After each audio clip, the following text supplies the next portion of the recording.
mungkin diijabah oleh Allah Subhanahu wa taala. Pas 2 tahun saya dipanggil di Hotel Sudamala. Semua kita rasakan, sedihnya ada, bahagianya ada. Bahkan ketika kita nggak punya uang, kita merasakan bersama. Jujur Sam, kalau saya itu pacaran udah bisa satu, tapi besok kalau kita udah nikah baru bisa satu orang seumur hidup.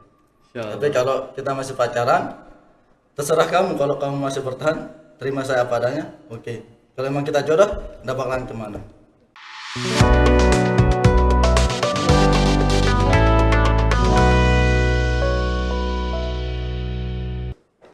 Assalamualaikum warahmatullahi wabarakatuh. Halo guys, kali ini ditemani dengan saya Intan pada channel kaum podcast IBC Islamik berkarakter dan cerdas. Kali ini kita ditemani oleh bintang tamu spesial. Pasti penasaran dong teman-teman dengan bintang tamu spesial kita kali ini. Langsung saja kita sapa, check it out. Halo guys. Halo. Halo, aduh. Gimana nih kabarnya nih? Tegang banget. Alhamdulillah. Semuanya baik-baik saja. Sebelum kita ngobrol lebih lanjut nih, baiknya kita perkenalkan diri dulu. Silahkan dari abangnya mungkin. Baik, assalamualaikum warahmatullahi wabarakatuh. Waalaikumsalam. Salam kenal dari saya. Nama saya Rudi Ramawansah, biasa dipanggil Rudi. Saya dari Desa Kelui, lebih yakni LU Lombok Utara. Dipanggilnya abang, mas, om, gimana nih? Bisa dipanggil abang, bisa dipanggil mas juga enggak apa. Oh iya, oke, baru di satunya silahkan. Assalamualaikum warahmatullahi wabarakatuh. Waalaikumsalam. Salam kenal, nama saya Ali Abdul Hadi Shihab. Biasanya dipanggil Ali, boleh juga Al kadang. Asal saya dari Kabupaten Sumbawa Barat, tepatnya di Kecamatan Taliwang. Oke, Bang Ali sama Bang Rudi semester berapa? Kami semester 1. Satu. Oh, semester 1? Iya. Oh, oke. Setelah lulus SMA langsung masuk kuliah apa ada kegiatan lain mungkin? Dari saya dulu ya. Ya, mungkin dari Bang Rudi bisa. Saya selesai SMA, saya tidak langsung kuliah. Pengennya sih langsung kuliah. Cuman ada kendala yang tidak bisa kita inginkan sebenarnya. Tapi itu harus kita terima. Jadi saya selesai dari SMA, saya lulusan tahun 2013-14. Wih, lama ya berarti Bang? Ya lama. Jadi saya kelahiran 1996. Jadi selesai saya SMA, saya pernah sempat nganggur sekitar 3 bulanan.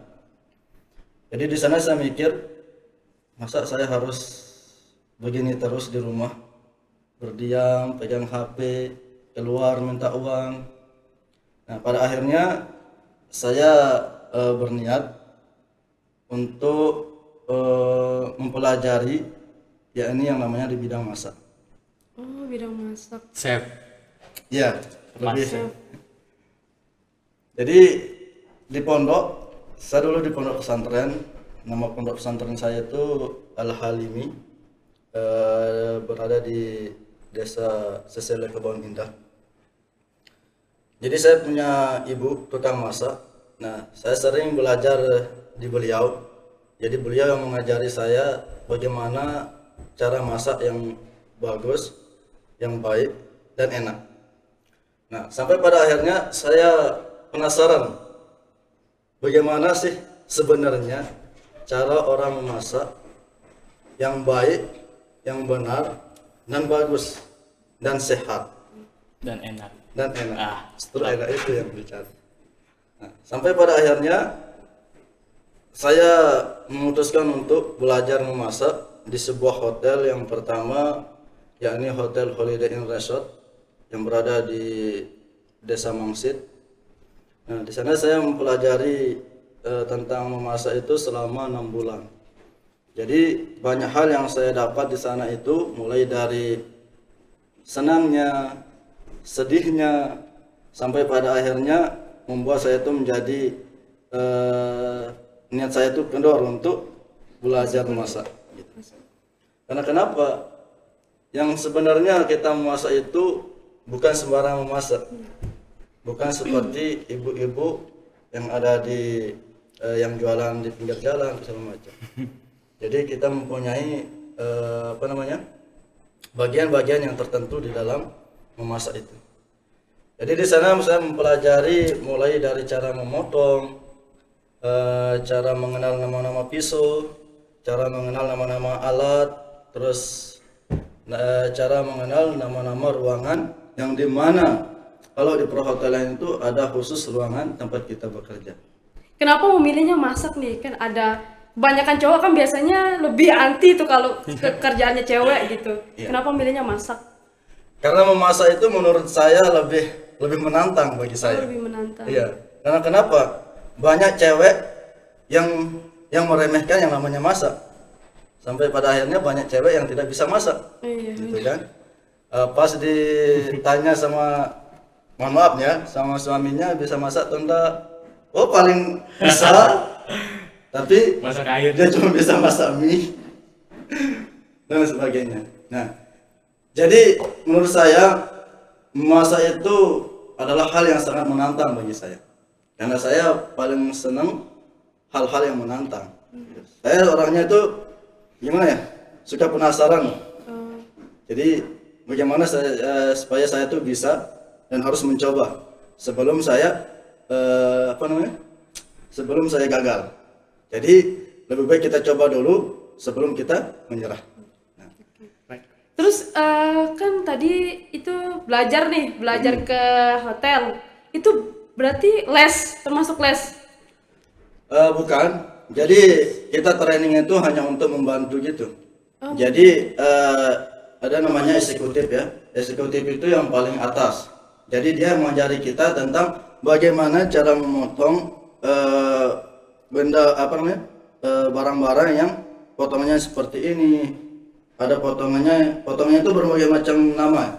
Ada yang julienne, ada yang cube, ada yang chop, segala macam. Oh. Ya. Beda hal kalau di rumah tangga kan, cuma dipotong-potong biasa sudah masuk ke dalam panci. Yang penting masuk perut ya. Ya, yang penting udah kenyang. Gitu. Nah, jadi di sana kita mengenal alatnya pun banyak yang kita ketahui dan juga di sana kita mempelajari bahasa Inggris.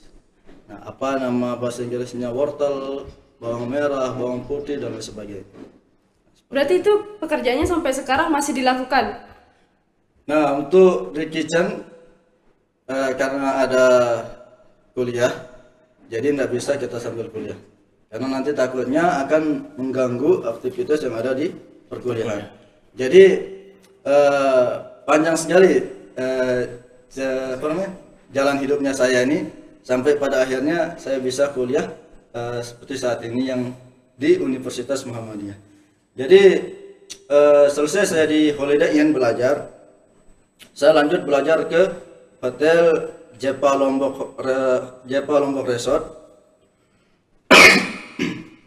yaitu yang berada di Kelui juga, pas di depan rumah saya.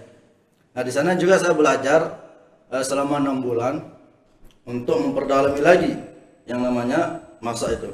Jadi kalau kita berpindah-pindah hotel, jadi kita bisa mengetahui, oh hotel ini seperti ini loh, cara sistemnya kerja. Nah hotel ini berbeda lagi. Nah di sana saya mempelajari lagi 5 bulan. Nah sebenarnya saya mengambil 6 bulan, tapi 1 bulan itu saya ditawarkan untuk DW. Nah DW itu sudah bisa menerima gaji. Nah, gitu. Nah sampai pada akhirnya di sana saya 1 tahun di Hotel Jepa Kelui itu. Nah ada hotel di sebelah Jepa yang baru, saya pindah lagi ke sana. Nah di sana cuma 3 bulan karena yang namanya kita sudah kerja itu kita mencari penghasilan yang lebih besar dan lebih tinggi. Nah di sana menurut saya kurang lah uangnya itu kan. Nah sampai pada akhirnya ada tawaran ke Gili Trawangan. Saya pindah ke Gili Trawangan. Di Gili Trawangan saya kerja selama 2 tahun.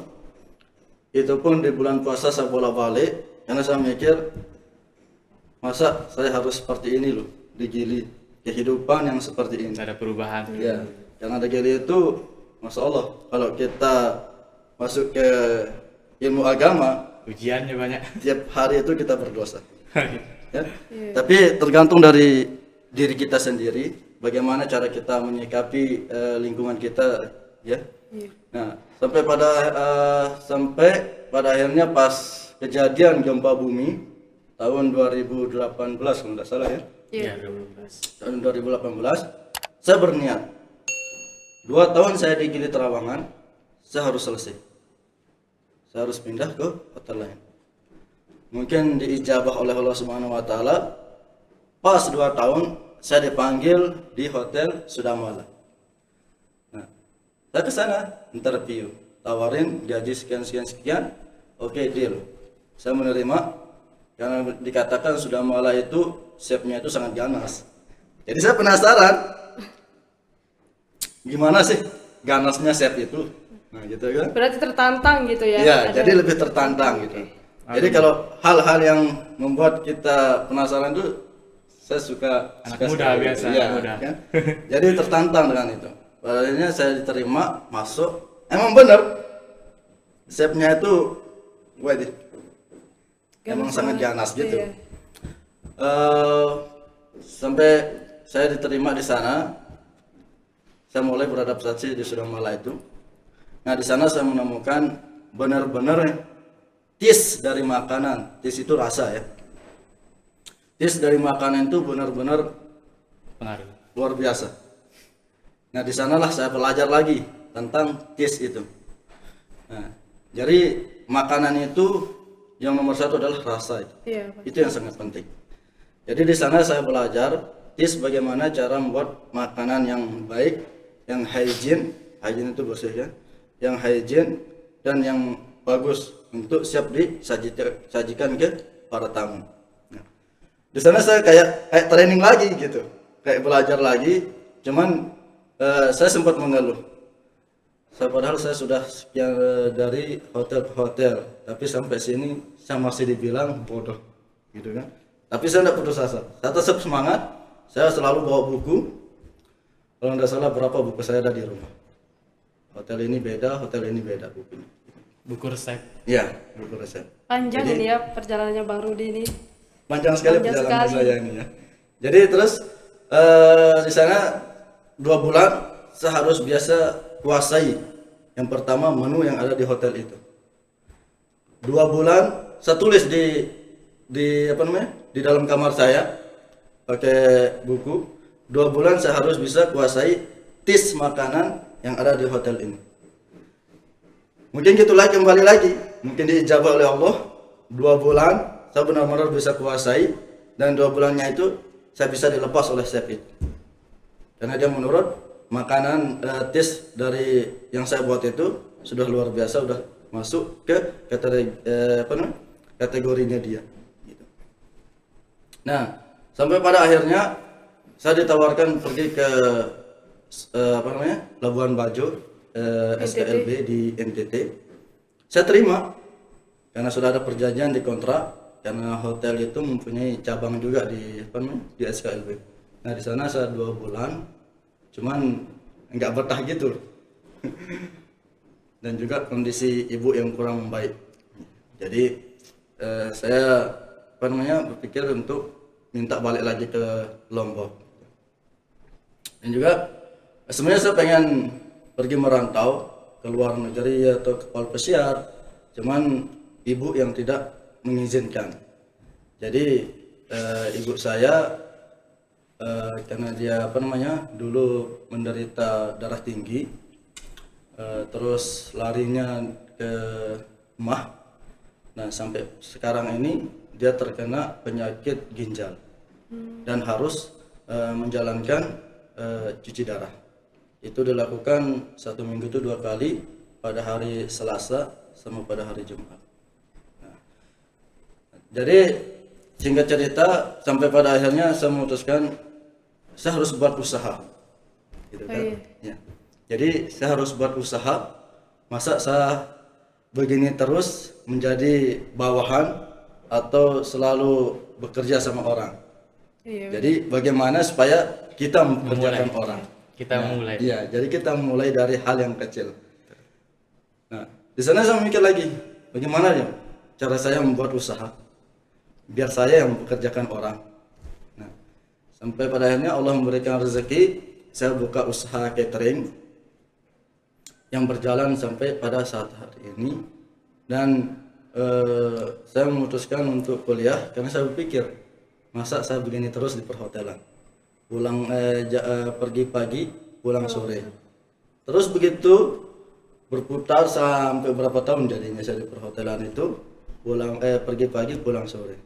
Nah, sampai pada akhirnya saya berniat untuk kuliah, Memutuskan kuliah. untuk merubah diri saya menjadi lebih baik lagi dari yang sebelumnya. Tapi kan ini kan di Universitas Muhammadiyah ini kan nggak ada jurusan yang selinier sama pekerjaannya Bang Rudi nih sebelumnya. Iya. Terus Bang Rudi ngambil prodi apa? Nah, saya mengambil prodi KPI, Komunikasi Penyiaran Islam, karena dulu kan ada bekal saya lah sedikit di Pondok Pesantren selama 6 tahun. Di sana, nah saya juga memikirkan di masyarakat saya tuh, bagaimana caranya saya bisa merubah masyarakat saya itu menjadi lebih baik, terutama buat keluarga saya sendiri. Gitu. Oke. Bang Ali belum kita tanya nih. Insya Allah luar biasa yang baru di.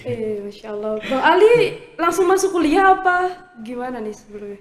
Ya kalau Mungkin saya ada sendiri kegiatan lain? dari SD-nya di kampung. Setelah itu saya udah mulai merantau.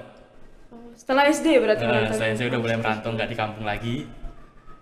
Saya pondok pesantren di Lombok Timur ini. Di Lombok berarti? Di Lombok Timur. Di bagian Labuan Haji, Lombok Timur. Oh, Labuan Haji. Nama pondoknya? Ibnu Mas'ud. Oh, Ibnu Mas'ud. Dia serama gitu. Selama 6 tahun. Jadi memang sebelumnya keinginan untuk mondok tuh nggak ada gitu. Jadi pertama itu inginnya sekolah di luar kayak anak-anak yang lain kan. Malum kan anak-anak baru lulus SD kan. Ngapain sih mondok, belajar agama, belajar ini. Sedangkan yang kita tahu ketika SD itu kita harus bisa matematika, harus bisa IPA. Tapi mau tidak mau karena support dari orang tua juga, dari keluarga juga, akhirnya kita memilih dan berusaha untuk menjalani. Dan di pondok itulah karakter kita dibentuk sendiri. Kita belajar agama dan seiring waktu akhirnya kita sadar, wah ternyata agama ini punya andil besar untuk kehidupan kita nantinya. Mondok 3 tahun SMP di pesantren itu di Lombok Timur, semua kita rasakan, sedihnya ada, bahagianya ada.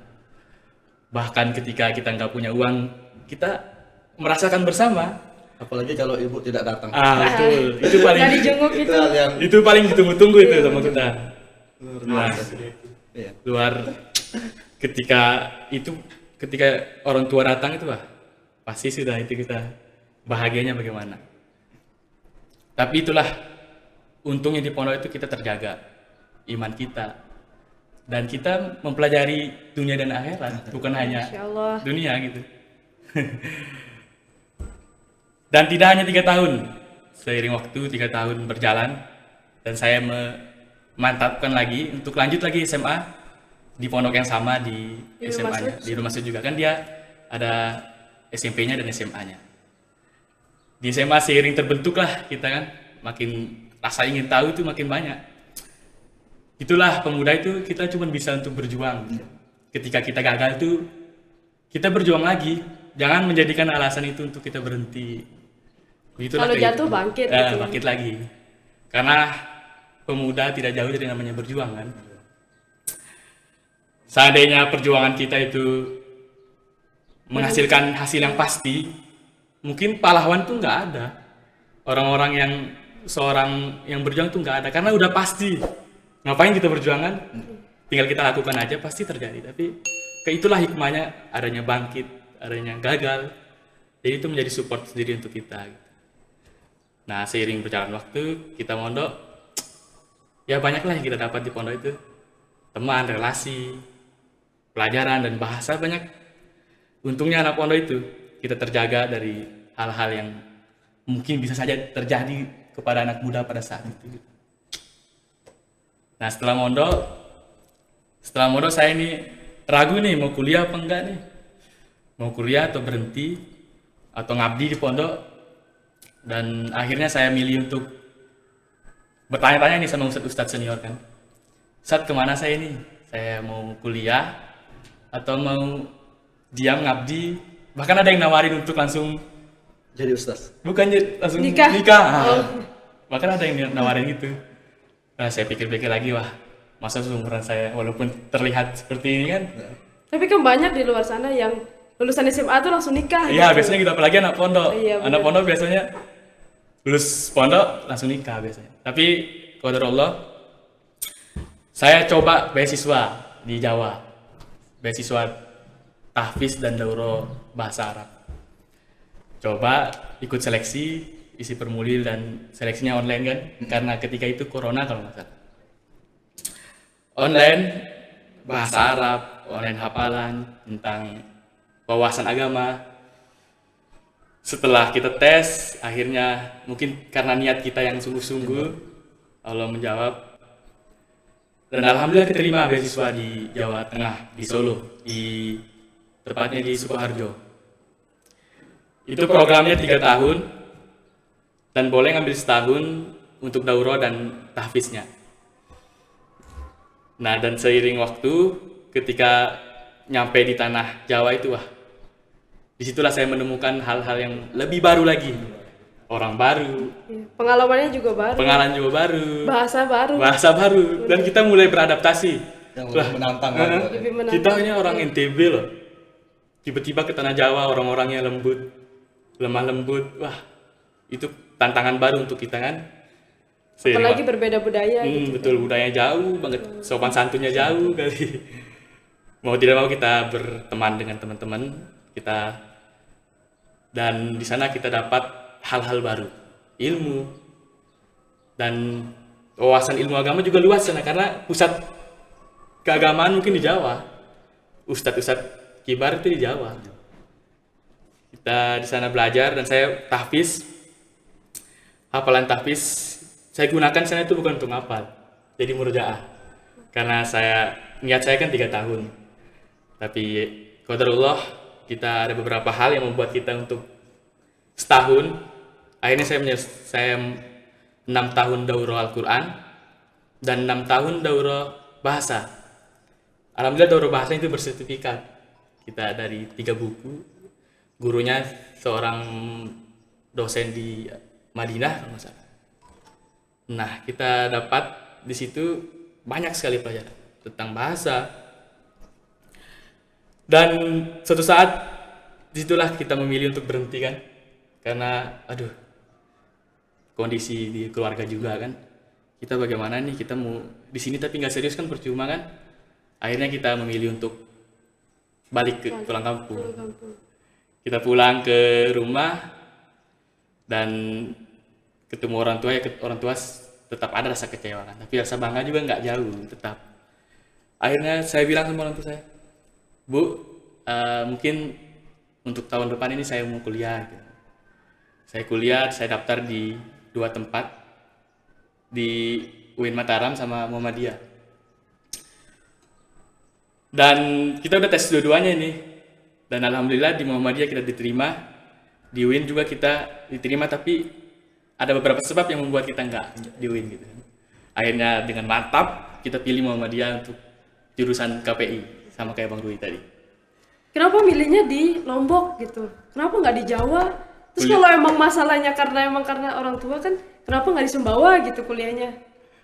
Ya pertama, Lombok ini udah kayak, bagi saya itu udah nggak asing lagi kan. Udah pernah di Lombok 6 tahun. Akhirnya kita pilih di Lombok lah. Jadi untuk kuliahnya di Lombok. Kenapa nggak di Sumbawa? Karena di Sumbawa ya kampung kita sendiri mungkin ada tantangan lah. Ngapain kuliah di Sumbawa kan? Udah teman ini ya udah nggak ada tantangan lah. Mungkin di Lombok, di Mataram ini kita, dan alhamdulillah di Muhammadiyah. Jadi itulah, ingin mendapatkan hal-hal baru di Muhammadiyah. Mungkin itu dari saya. Tapi bukannya kalau kalau nggak ada bedanya gitu kan. Kalau kalau tadi kan alasannya pulang karena emang orang tua gitu kan. Iya. Terus kalau kuliah di Lombok tuh juga berarti merantau juga kan? Iya, merantau Terus juga. bedanya itu Bedanya sama di di Jawanya itu. bedanya sama di Jawa itu tantangan tersendiri. Kita jauh dari sangat jauh kan kalau apa-apa, dan ada tantangan di Jawa itu untuk beradaptasi dengan teman-teman gitu. Kita di sana itu kalau mungkin orang NTB kalau ngomong-ngomong teriak-teriak itu mungkin biasa, tapi di sana enggak. Jadi wah, beda jauh, saya ini nggak bisa beradaptasi di sini kan. Nah akhirnya untuk milih pulang, dan setelah balik ke Sumbawa itu ya di sini kita pergi ke niatkan kuliah di Muhammadiyah ini. Di Muhammadiyah alhamdulillah dapat teman-teman baru di KPI yang luar biasa juga di jurusan ini. Di KPI sendiri, kenapa saya memilih KPI itu karena itu punya dasar dari pondok. Kita belajar, sering dakwah juga kan. Kita sering di pondok itu diajarkan tentang dakwah. Setiap Kamis kita satu-satu untuk dakwah, untuk ceramah. Nah akhirnya memutuskan untuk di KPI ini. Dan di KPI juga kan bukan mengajarkan tentang dakwah, tapi media juga masuk kan. Bener. Nah kebetulan saya juga senang nih, fotografer, videografer itu punya sedikit bakat lah. Karena sering-sering ikutan sama teman-teman. Kalau ada, kebetulan punya teman yang fotografer juga, kalau ada dia punya job, kita ikut walaupun kita nggak dapat anunya, tapi kita tetap ikut sebagai wawasan kita. Ketika Sebagai ada, penambahan ilmu. ketika ada untuk job untuk pernikahan itu kita ikut buat videografernya gitu. Jadi itulah alasan kita untuk, intinya itulah kita sebagai anak muda itu nggak jauh dari perjuangan itu, untuk berjuang. Ketika kita gagal, kita bangkit lagi. Ketika kita jatuh, kita maju lagi. Mau nggak mau itu yang harus kita lakukan sebagai anak muda. Ya, jalan hidup lah. Bang Rudi selain kan tadi selain kuliah berarti kerja ya. Itu cara menyeimbangkan waktunya gimana? Nah, untuk saya sih tidak kerja.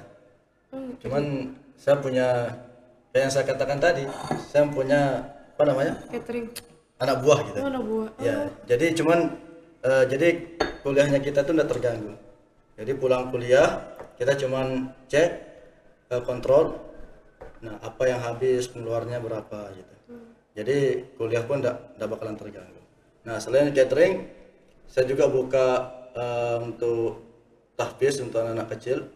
Jadi untuk melatih mereka bagaimana cara menghafal, dan saya membuka juga aula untuk anak-anak belajar bagaimana sih mengenal makhraj huruf dari Al-Quran itu, dan belajar tajwid, dan apa namanya, dan mentargetkan mereka itu 1 tahun itu harus bisa hafal 1 juz. Berarti mendirikan pondok apa di rumah? Bukan pondok tempatnya? sih, bukan pondok, tapi yang lebih anunya itu aula sendiri gitu.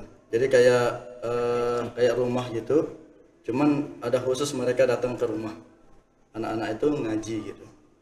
Karena saya di rumah itu alhamdulillah bisa dipercaya oleh Pak Kadus gitu untuk bisa mendidik anak-anak dalam mempelajari Al-Quran gitu.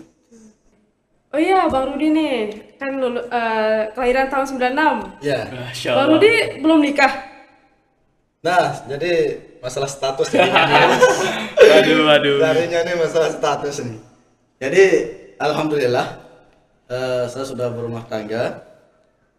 Jadi istri saya itu dari Gunung Sari, dari desa Sesele juga gitu. Istri yang pertama. Yang pertama dan seolah seumur hidup. Yo. Nah, jadi saya Oh iya, dikira mau nambah lagi mungkin. saya menuntut ilmu di Sesele, dapat jodoh pun di Sesele Wah. gitu. Jadi di Sesele itu 6 tahun di sana ya. 6 tahun. Nah, sampai pada akhirnya mendapatkan jodoh di sana gitu. Masya Jadi Allah. sekarang istri saya itu udah selesai si sarjana. Duluan dia yang sarjana. Jadi saya biayain dia dulu. Nah, dia selesai sarjana. Jadi saya suruh dia masuk ke pariwisata juga di perhotelan. Tapi saya suruh dia di bagian pastry. Ada namanya pastry kalau di hotel itu. Nah, pastry itu untuk pembuatan kue-kue gitu, ya, pembuatan kue, roti apa segala macam. Nah, jadi duluan dia yang sarjana, nah baru saya yang melanjutkan untuk sarjana gitu. Jadi usaha itu ya kita mulainya dari nol sama dia. Berat insecure gak sih bang kalau punya istri yang udah sarjana gitu? Kenapa? Insecure? nggak, malu nggak? Malu nggak? Minder nggak sih kalau punya istri yang udah sarjana? Ngapain kita harus malu gitu kan? Yang namanya mungkin dia duluan dikasih sama Allah untuk menjadi sarjana, ya enggak apa-apa. Yang penting kita menyusul. Jangan sampai kita kalah gitu kan? Karena kenapa? Nanti anak kita itu yang akan bertanya, Pak, kok bisa ibu sarjana, bapak enggak? Nah mungkin di sana loh kita akan minder, Iya. gitu Iya. kan? Iya. Kenapa ibu sarjana, bapak enggak? Padahal bapak lelaki loh. Iya. Nah gitu kan. Pemimpin. Nah mungkin di sana kita akan minder. Sedangkan kalau kita sudah berumah tangga, suami itu adalah pemimpin. Pemimpin bagi rumah tangganya itu sendiri. Kenapa bukan kenapa bukan Bang Rudi itu membiayai diri sendiri gitu buat kuliah? Kenapa malah buat istri gitu yang dibiayain? Nah jadi istri saya tuh ngambilnya tuh D3. Jadi cuman 3 tahun ya kalau nggak salah. Kalau D3 itu cuman 3 tahun. Jadi karena pas itu uang juga masih lancar ngalir gitu kan, yang masuknya gitu. Nah jadi pengeluaran cuman seberapa gitu kan. Jadi oke lah, kamu yang duluan kuliah, nanti saya belakangan. Kalau emang ada rezeki, saya pasti akan kuliah. Nah, kita berbincang dulu pas masih pacaran nih, belum nikah kan. Kalau emang kita jodoh, pasti kita akan bersatu. Tapi kalau anda jodoh, ya sudah, rezekinya kamu, karena saya sudah biayain kamu kuliah gitu kan. Betul. Tapi Allah pun berkehendak gitu kan, sampai pada akhirnya kita jodoh gitu. Nah, jadi dia selesai sarjana, tapi saya suruh, dia sih mau kerja gitu, tapi saya suruh dulu untuk menuntut ilmu. Jadi dia harus memperdalami lagi bagaimana cara membuat roti atau cake yang baik dan yang benar. Gitu. Nah, barulah saya kuliah sambil menjalani bisnis sama dia. Bang Rudi malu nggak sih? Seharusnya pasti di kelas tuh Bang Rudi paling tua kan ya? Malu nggak sih sama teman-teman yang lebih muda dari Bang Rudi gitu? Nah, jadi ngapain kita harus malu gitu kan? Karena Lebih baik kita itu bergaul sama yang muda daripada sama yang tua. Karena kenapa? Kalau kita bergaul sama yang muda itu, kita banyak mendapatkan motivasi kehidupan. Jadi kita bisa mengetahui karakter remaja-remaja yang sekarang ini. Nah, jadi beda dengan remajanya saya dulu, gitu kan? Yang tahun 90-an lah ya. Beda dengan remaja yang sekarang. Kalau yang sekarang Gen Z. iya, kalau yang sekarang ini banyak remaja, tapi mereka sibuk dengan dirinya sendiri. Kenapa saya mengatakan mereka sibuk dengan dirinya sendiri? Karena kalah dengan Ya, gadget. HP itu. Iya, bener. Nah itu. Jadi tidak ada lagi, makanya banyak para remaja sekarang yang rusak gara-gara Gadget. gadget itu. Iya. Bang Ali juga udah nikah. Kalau saya sendiri sih menyusul. Oh, menyusul. Kriterianya Bang Ali nih mungkin teman-teman pasti pada penasaran dong kriterianya Bang Ali kayak gimana. Mau dikasih tahu nih. Silahkan. Ya, harus dong. Ya kalau kita kan karena udah belajar juga kan, ya intinya kita itu berharap mendapatkan wanita yang soleha, yang dunianya dapat, akhiratnya juga dapat gitu. Yang cinta kepada keluarga kita, terutama kepada kita sendiri sih. Yang siap lah pokoknya. Kalau untuk bagaimana kalau untuk rupanya ya itu nomor sekian-sekian lah. Yang kita dahulukan itu tentang bagaimana dia sih nanti ketika hidup sama kita gitu kan. Apakah Pokoknya dia yang bisa menerima apa adanya. betul. gitu ya. Mungkin Bang Rudi mungkin punya calon mungkin bisa ditawarin. Iya, itu. Atau yang sendiri juga Pak. Ya itulah. Ini yang di depan ada. Cari yang lain aja. Udah ada. Udah ada. Jadi intinya kita semua laki-laki mungkin menginginkan wanita yang soleha dunia dan akhirat, yang mencintai kita, keluarga kita, sampai seumur kita, sampai akhirat nanti kita berharap kita bisa bertemu lagi.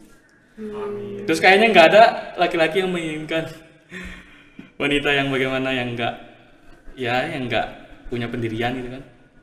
Pasti semua laki-laki menginginkan wanita yang baik gitu. Jadi itu sih untuk kriteria calon kita besok. Tapi kalau menurut saya nih ya, Ah, wanita biarpun sudah punya pasangan, ah, punya pacar gitu kan. betul. Tapi kalau belum Belum bengkok. jalur Mas. merah Ah, masih bisa kok. berarti kita masih bisa ya? Masih bisa. Karena kenapa? Saya waktu pacaran ya. Aduh, Saya waktu pacaran kerasa itu. ini cewek ini. Aduh. Jadi gini, saya waktu pacaran itu, saya orangnya playboy. Wah. Bener-bener playboy. Beneran. Siap. Playboy Sampai tingkat dewa ini. pada suatu hari itu masih saya ingat ya, malam Lebaran Tupat. Kan malam Lebaran Tupat kan? Selesai hari raya itu kan ada acara. Nah, kita ambil dah malam hari raya Idul Fitri. Kan kalau malam hari raya Idul Fitri itu kalau di Lombok itu mempunyai apa namanya? Tradisi. Acara takbiran itu kan, festival Malam itu. takbiran, ya. Nah, saya masih saya ingat, saya punya pacar 3. Oh, Malam takbiran itu, yang istri saya ini ngajak saya keluar. Terus apa saya bilang, maaf yang, saya nggak bisa. aduh sayang. Karena saya ada acara di rumah. Oh iya, nggak apa-apa. Nah yang satunya ini, padahal nggak jauh loh dari rumahnya, dari rumah istri saya ini. Dia ngajak keluar. Nah saya tertarik sama cewek itu. Oke kita keluar malam ini. Nah jadi saya keluar sama dia, gitu. Saya nggak tahu kalau istri saya itu ikut juga lomba itu kan, Terciduk ini. ikut juga lomba itu gitu. Nah kan kalau apa namanya festival itu kan ramai kan. Jadi saya diam di suatu tempat, dia melihat istri saya ini lihat gitu. Wah, parah. Istri saya ini lihat bahwa saya goncengnya sama selingkuhan gitu ya. Nah, di WA saya, ternyata gini loh kelakuannya si dia bilang kan.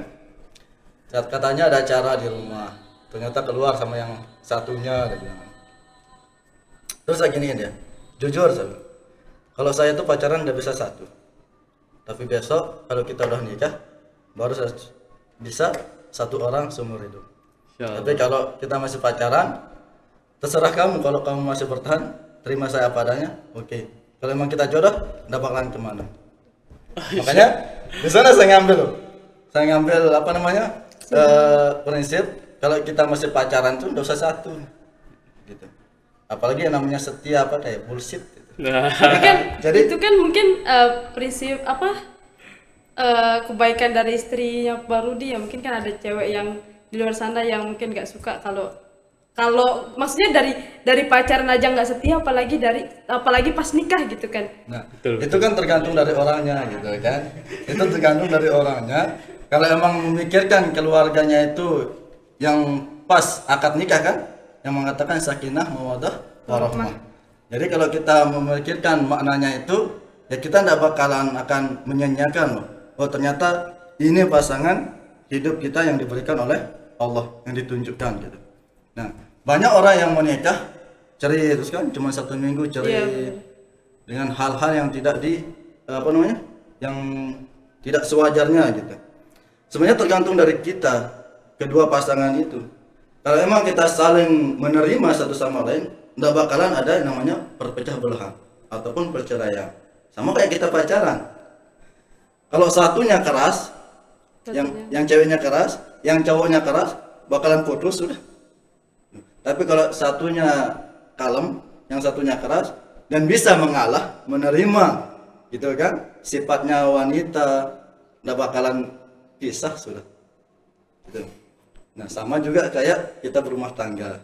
Jadi kalau kita berumah tangga itu saling menghargai satu sama lain, ya. Jadi ketika istri marah, oke, nggak usah lah kita kita balas dengan kemarahan. gak diamin. Lebih baik kita tinggalin aja. Betul. Lama-lama dia akan WA kok, akan telepon. Cak, pulang dong. Ya. Betul. Jadi kalau kita lawan dengan kemarahan, maka di sana akan berpecah belahan. Dan juga banyak orang yang mengatakan orang cerai itu gara-gara gara-gara Ekonominya. harta gitu kan. Nah, sebenarnya bukan, ya, bukan gara-gara uang atau apa bukan. Jadi kalau uang itu tergantung dari istri itu sendiri. Apakah dia bisa mengatur keuangan dalam rumah tangga atau tidak. Misalkan sekarang pendapatannya suaminya itu 1 juta, tapi pengeluarannya istri itu 2 juta. Gimana nggak hancur rumah tangga? Iya Nah, benar. seandainya kita seimbangi, seandainya gaji suaminya itu 1 juta, pengeluarannya istri itu 500, maka akan lancar dalam berumah tangga. Keuangan pun akan tetap ada gitu. Nah, mungkin kalau udah 3 juta, 4 juta, oke lah. Dan juga kebahagiaan seorang istri itu apabila kita kasih hasil yang kita dapat. Misalkan gaji kita 2 juta, janganlah kita potong gitu kan. Oh, ini untuk yang di sebelah 500. Oh, yang gaji saya cuma segini, padahal bukan. Nah, itu akan menyempitkan rezeki kita. Tapi lebih baik kita jujur, gaji saya segini, saya pakai segini, ini untuk kamu. Nah, nanti istrilah yang akan mengelola. Apakah dia bisa mengelola uang itu atau tidak. Nanti Bang Ali mungkin bisa nanya pribadi lah ya ke Bang Rudi lah. Kita Aduh. sering-sering lah ya. Karena pengalamannya Masya Allah. Jadi baik banget. kita akan bisa mendapatkan keluarga yang sakinah, mawadah, warahmah dalam berumah tangga. Wah luar biasa banget ya ceritanya Bang Rudi sama Bang Ali ini, berawal dari kita tuh menceritakan tentang sebelum kuliah berujung hingga percintaan guys. Wah ini di luar ekspektasi banget guys. Duh. Waduh. Mungkin teman-teman yang mau mengikuti jejaknya Bang Rudi itu mungkin bisa bisa mengkontak Bang Rudi atau mendatangi Bang Rudi langsung. Terus yang mau jadi calonnya Bang Ali nih bisa banget teman-teman, bisa buat langsung datengin Bang Ali semester 1 KPI. Oke. Aduh, terima kasih buat Bang Rudi sama Bang Ali. Terima kasih banyak udah menyempatkan waktu main-main ke kamu podcast kami. Mungkin kapan-kapan kita bisa sharing lagi lah ya. Siap. Terima kasih juga buat teman-teman yang udah mau nonton channel YouTube kami. Jangan lupa komen, like, dan subscribe channel YouTube kami Kaum Podcast. Saya Intan pamit undur diri dari hadapan kalian semua. Wassalamualaikum warahmatullahi wabarakatuh. Wah.